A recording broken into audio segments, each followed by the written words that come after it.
இது ஃபர்ஸ்ட் மலேசியாவின் செய்திகள் உங்களுக்காக.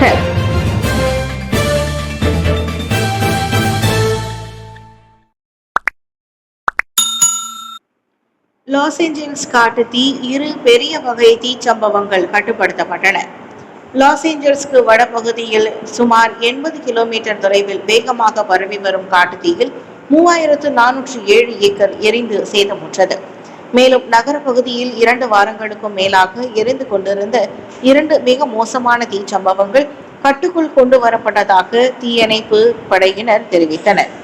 தீச்சம்பவத்தை தொடர்ந்து சம்பந்தப்பட்ட பகுதிகளில் இடமாற்றம் செய்வதற்கான உத்தரவுகளின் கீழ் உள்ள மக்களின் எண்ணிக்கை குறித்து வெளியிடவில்லை. எனினும் காஸ்டிக் சமூகத்தை சேர்ந்தவர்கள் மட்டும் சுமார் 18,600 பேர் அங்கு வசிக்கின்றனர். இத்தீச்சம்பவத்தினால் சான் கேப்ரியல் மலைகளில் உள்ள 7 லட்சம் ஏக்கர் நிலப்பரப்பில் உள்ள பூங்கா பார்வையாளர்களுக்கு முழுவதுமாக மூடப்பட்டுள்ளதாக அமெரிக்க வனத்துறை தெரிவித்துள்ளது. புதிய இடங்களில் தீ பரவி இருந்தாலும் லாஸ் ஏஞ்சல்ஸை சேதப்படுத்திய 2 கோர தீச்சம்பவங்களும் முடிந்த அளவு கட்டுப்பாட்டுக்குள் கொண்டு வரப்பட்டுள்ளதாக கலிபோர்னியா வனவியல் மற்றும் தீயணைப்பு பாதுகாப்புத்துறை குறிப்பிட்டுள்ளது. ஜனவரி 7ஆம் தேதி தொடங்கிய இத்தீச்சம்பவங்களினால் இதுவரை 28 பேர் உயிரிழந்தனர். அஷாபென்பர்கில் கத்திக்குத்து தாக்குதல், குழந்தை உட்பட 2 பலி. ஜெர்மனியின் அஷாபென்பர்க் நகரில் உள்ள ஒரு பூங்காவில் புதன்கிழமை நடந்த கத்திக்குத்து தாக்குதலில் 1 மாத குழந்தை உட்பட 2 கொல்லப்பட்டதை தொடர்ந்து ஆப்கானிஸ்தானை சேர்ந்த 28 வயதுடைய ஆடவரை கைது செய்துள்ளதாக போலீசார் தெரிவித்தனர். பவரியான் நகரில் உள்ள ஸ்கேயந்தல் பூங்காவில் உள்ளூர் நேரப்படி 10:45 மணிக்கு அத்தாக்குதல் நடத்தப்பட்ட இடத்தில் சந்தேக நபர் கைது செய்யப்பட்டார். இச்சம்பவத்தில் 41 வயதுடைய ஆடவரும் 2 வயது சிறுவனும் காயமடைந்ததாக போலீஸ் பேச்சாளர் மேக்ஸ்மிலியன் பக்சா தெரிவித்தார். அவர்கள் இருவரும் மருத்துவமனையில் சிகிச்சை பெற்று வருகின்றனர். சம்பந்தப்பட்ட இடத்தில் சந்தேக நபர்கள் யாரும் இருப்பதற்கான அறிகுறிகள் இல்லை என்பதால் பொதுமக்களுக்கு எவ்வித ஆபத்தும் இல்லை என்று போலீசார் தெரிவித்தனர். அடுத்த மாதம் 23ஆம் தேதி நாடாளுமன்ற தேர்தல் நடைபெறவிருக்கும் நிலையில் பாதுகாப்பு குறித்த கவலைகளையும் இடம்பெயர்வு தொடர்பான பதற்றங்களையும் எழுப்பியுள்ள ஜெர்மனியில் நடத்தப்பட்ட தொடர்ச்சியான வன்முறை தாக்குதல்களில் இக்கத்திக்குத்து சம்பவமும் அடங்கும். கடந்த ஆண்டு டிசம்பர் 20ஆம் தேதி, டிசம்பர் 20 மற்றும் அன்று மேக்டபர்க் நகரில் உள்ள கிறிஸ்துமஸ் சந்தையில் நிகழ்ந்த கார் மோதலில் 6 கொல்லப்பட்டதுடன் சுமார் 200 பேர் காயமடைந்தனர். இலவச டோல் கட்டணம், இலக்கிடப்பட்ட அணுகுமுறையை அரசு ஆராய்கிறது. பெருநாட்கால இலவச டோல் கட்டணம் குறித்த இலக்கிடப்பட்ட அணுகுமுறையை அரசாங்கம் இன்னமும் ஆராய்ந்து வருவதாக டத்துஸ்ரீ அன்வார் கூறினார். இதற்கு முன்னர் வழங்கப்பட்ட ஒருங்கிணைக்கப்பட்ட உதவித் தொகையை போலவே B40 மற்றும் M40 பிரிவினருக்கு மட்டுமே இச்சலுகை வழங்கப்பட வேண்டுமே தவிர அனைவருக்கும் அல்ல என்று அவர் தெரிவித்தார். அனைவருக்கும் ஏன் டோல் கட்டணம் இலவசம் என்று சிலர் கேள்வி எழுப்பியுள்ளனர். ரோல்ஸ் ராயஸ், மெர்சிடிஸ், மசர்டி போன்ற ஆடம்பர ரக கார்களுக்கும் சலுகையை பெறுகின்றன. எனவே பாதிக்கப்பட்ட அடித்தட்டு மக்கள் கருத்தில் கொண்டு இவ்விவகாரத்தை நாம் ஆராய வேண்டிய சாத்தியம் உள்ளது. இது குறித்து விரிவாக ஆய்வு செய்யப்பட்டு வருகிறது. மின்சாரம் மற்றும் எண்ணெய் போன்று அனைவரும் தொடர்ந்து உதவித்தொகை வழங்க முடியாது என்று கொள்கை அளவில் மட்டுமே பொதுப்பணி அமைச்சர் டத்துஸ்ரீ அலெக்சாண்டர் நந்தாலிங்கி கூறியிருந்தார் என்பது குறிப்பிடத்தக்கது. பெருநாட்காலங்களில் இலவச டோல் சேவை வழங்கியது 2024ஆம் ஆண்டோடு நிறுத்தப்படுவதாக கடந்த செவ்வாய்க்கிழமை அலெக்சாண்டர் நந்தா தெரிவித்திருக்கிறார். உள்ளடக்க தயாரிப்புகளுக்கு கோல்டன் விசாவை வழங்கும் துபாய் அரசாங்கம். இலக்கவியல் உள்ளடக்க தயாரிப்புகளுக்கு கோல்டன் விசா வழங்கும் திட்டம் நடைமுறையை துபாய் அரசாங்கம் அறிமுகப்படுத்தியுள்ளது. துபாயில் வெளிநாட்டு சுற்றுப்பயணிகளை கவரும் வகையில் பல்வேறு திட்டங்களை அந்நாட்டு அரசாங்கம் அறிமுகப்படுத்தி வருகிறது. அந்த வகையில் இதுவரை திரைப்பிரபலங்கள், விளையாட்டு நட்சத்திரங்கள் ஆகியோருக்கு அந்நாட்டிற்கான கோல்டன் விசா வழங்கி வந்த நிலையில் தற்போது அதனை இலக்கவியல் உள்ளடக்க தயாரிப்பாளர்களுக்கும் வழங்குகிறது. அனைத்துலக அளவில் இலக்கவியல் உலகின் உள்ளடக்க தயாரிப்பில் சாதனை படைக்கும் நோக்கில் துபாய் சார்பில் கோல்டன் விசா திட்டம் இம்மாதம் 13ஆம் தேதி அறிமுகப்படுத்தப்பட்டது. கோல்டன் விசாவை பெறுவதன் மூலம் அந்நாட்டில் பணியாற்றுவதற்கான சான்றுகள் உட்பட எவ்வித ஆவணங்களும் இன்றி 10 ஆண்டுகள் வரை அந்நாட்டில் தங்க முடியும். அதோடு அந்த விசாவை புதுப்பித்துக் கொள்வதுடன் அதற்கான முழு வரி விலக்கு வழங்கப்பட்டு மருத்துவ வசதிகளையும் பெற்றுக்கொள்ள முடியும். பெந்துலுவில் முதலீடு செய்ய அனைத்துலக உலோக சுரங்க நிறுவனம் இணக்கம். சரவாக் பெங்களூருவில் பசுமை ஹைட்ரஜன் மாற்று ஆற்றலில் முதலீடு செய்வதற்கு ஆஸ்திரேலியாவை சேர்ந்த அனைத்துலக உலோக சுரங்க நிறுவனமான போர்டெக்ஸ்யூ இணக்கம் தெரிவித்துள்ளதாக நிதி அமைச்சருமான டாக்டர் ஸ்ரீ அன்வார் இப்ராஹிம் தெரிவித்தார்.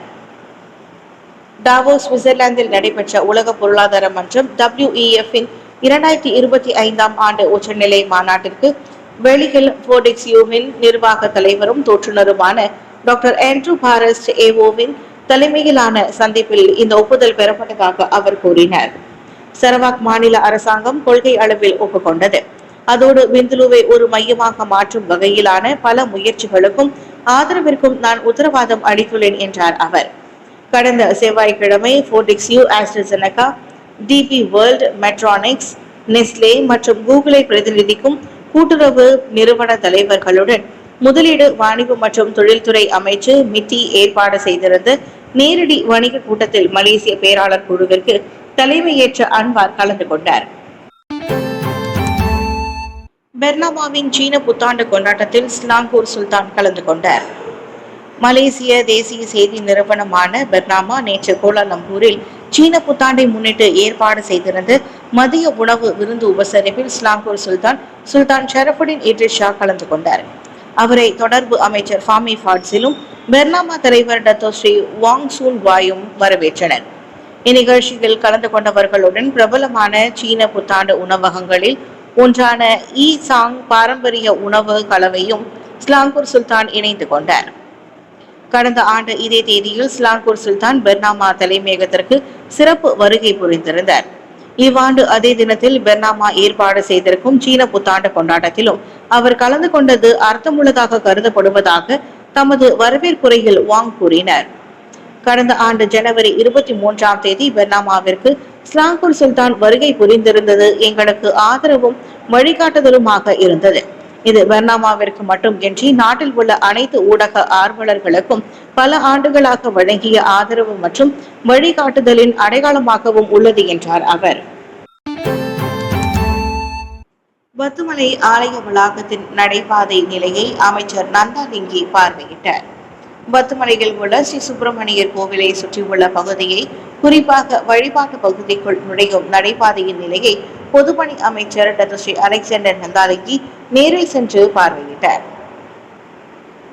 கோவிலின் நுழைவு பகுதியை சுற்றியுள்ள நடைபாதை சேதமடைந்து பராமரிப்பின்றி இருப்பது குறித்து ஆலய தரப்பிலிருந்து கிடைத்த புகாரை தொடர்ந்து தாம் அங்கு வந்ததாக அவர் கூறினார். இங்கு வந்து பார்த்தபோது பாதையை பயன்படுத்தும் பாதசாரிகளின் பாதுகாப்பை உறுதி செய்ய பாதைக்கு உடனடி பராமரிப்பு மற்றும் பழுது பார்க்கும் பணிகள் அவசியம் என்பதை தாம் அறிந்ததாக அவர் குறிப்பிட்டார். அசம்பாவிதம் நிகழும் வரை காத்திராமல் அதற்கு முன்னதாகவே இப்பாதையை பராமரிப்பது மிகவும் நல்லது என்று தெரிவித்த அவர் தைப்பூசமும் வெகு தொலைவில் இல்லை என்பதை நினைவுபடுத்தினார். மேலும் ஆண்டுதோறும் தைப்பூசத்தை விமரிசையாக கொண்டாடும் இப்பாலயத்திற்கு உள்நாடு மற்றும் வெளிநாடுகளில் இருந்து சுமார் 20 லட்சம் பக்தர்களும் சுற்றுலா பயணிகளும் திரள்வார்கள் என்று தேவஸ்தானம் கணித்துள்ளது. எனவே தைப்பூச திருவிழாவிற்கு முன்னதாக சுற்று வட்டார பகுதி உள்ளிட்ட பழுதடைந்த வழித்தடத்தை உடனடியாக சீரமைக்க நடவடிக்கை எடுக்குமாறு JKR உள்ளிட்ட அனைத்து தரப்பினருக்கும் தாம் உத்தரவிட்டுள்ளதாக டாக்டர் ஸ்ரீ அலெக்சாண்டர் நந்தாலிங்கி தெரிவித்தார். ஆசியான் வட்டாரத்தில் ஊடக ஒத்துழைப்பை வலுப்படுத்த ஹவானாவை மலேசியா பயன்படுத்தும். 2025 ஆண்டில் ஆசியானுக்கு தலைமையேற்றிருப்பதை முன்னிட்டு ஆசியான் வட்டாரத்தில் உள்ள ஊடக நிறுவனங்கள் மற்றும் அமைப்புகளின் ஊடகவியலாளர்களை ஒன்றிணைத்து ஒத்துழைப்பை வலுப்படுத்த தேசிய ஊடகவியலாளர்கள் தினம் ஹவானாவை மலேசியா பயன்படுத்திக் கொள்ளும்.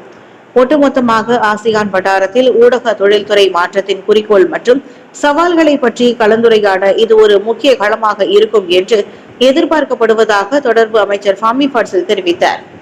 இதன் தொடர்பான பிரச்சினைகள், குறிப்பாக இலக்கவியல் ஊடக உலகின் தீவிர சவால்கள் குறித்து ஆழமாக கலந்துரையாட ஆசியான் அளவிலான சிறப்பு நிகழ்ச்சிகளை கோலாலம்பூரில் நடத்தவும் தமது தரப்பு திட்டமிட்டுள்ளதாக ஃபாமி ஃபாட்ஸில் தெரிவித்தார். அதற்கான முயற்சிகளாக ஆசியான் நாடுகளை சேர்ந்த சில ஊடக பிரதிநிதிகளும் அதில் பங்கேற்க அழைக்கப்படுவர். அனைத்து ஊடகங்களும் இப்போது சமூக ஊடகங்களின் சவால்களை எதிர்நோக்குவதை நாங்கள் அறிகிறோம். ஊடக நிறுவனங்களுக்கான விளம்பர செலவுகள் குறைந்துவிட்டன.